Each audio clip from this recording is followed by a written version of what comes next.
श्री स्वामी समर्थ. जय महाकाली सर्वांना. यंदा म्हणजे 2025 रोजी मकर संक्रांत कधी आहे, त्याची तिथी काय आहे, त्याचं वर्णन काय आहे, हे सर्व तुम्हाला मी सांगते.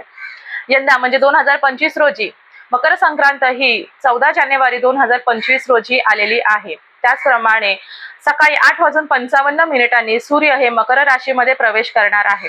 आपल्याला ह्या दिवशी तिळाच्या तेलाने किंवा तिळाचे उटणं लावून आपल्याला आंघोळ करायचे आहे. मकर संक्रांतीला आपल्याला काय दान करायचे आहे, तर आपल्याला मकर संक्रांतीच्या दिवशी गुळ, तीळ, काळे उडीद, काळे तीळ, नवीन वस्त्र हे आपल्याला नक्कीच दान करायचे आहे.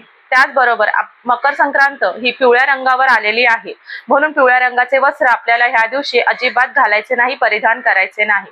मकर संक्रांत ही सुवास घेण्यासाठी तिच्या हातामध्ये तिने जाईचे फूल घेतलेले आहे. तिचे वाहन आहे बाग आणि उपवाहन आहे घोडा. त्याचप्रमाणे तिने कपाळी केशरी टिळा लावलेला आहे.